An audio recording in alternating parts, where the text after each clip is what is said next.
It's a rallying cry for protesters. What do we want? Justice! What do we want it? Now! Or in some cases, calls to disband police departments or even abolish them completely. This council is going to dismantle this police department. These demands may sound radical, but they're not new. So what do they actually mean? Let's start with defunding the police. In most instances, this type of reform is less about eliminating police departments and more about reallocating the money that funds them to address the root causes of crime. The Black Lives Matter organization is calling for a national defunding of the police, but the specifics look different in every city. For example, Black Lives Matter LA has proposed a budget that would cut police funding from more than 50% of the total city budget to just under 6%. About a quarter of the new budget would support reimagined community safety.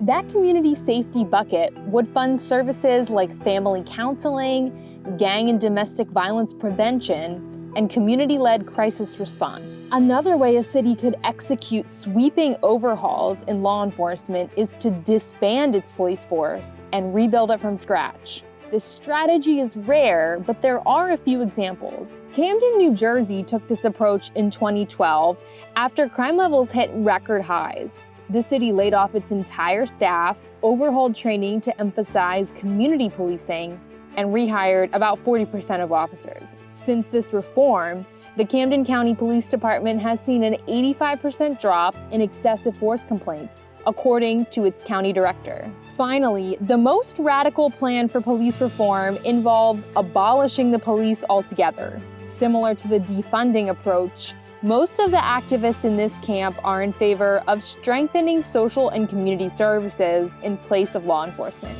Most organizers advocating for this plan admit it will take a lot of time and societal change before this is a viable option. But many say it's important to keep this goal at the center of the movement for community reform.